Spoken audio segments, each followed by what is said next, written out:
श्रीवल्लरी विराजमानमूर्धनि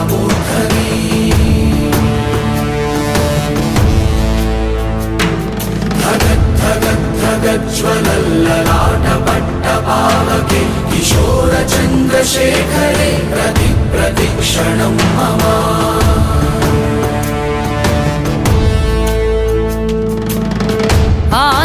ആരിവൻ കല്ലും തൂക്കിപ്പോയിടുന്നോൻ പൈതൽ പോലെ തോളുമേലെ നിന്നെ തൂക്കിപ്പോയിടുന്നോൻ ആരോരും കണ്ടതില്ല ആരുമേ കേട്ടുമില്ല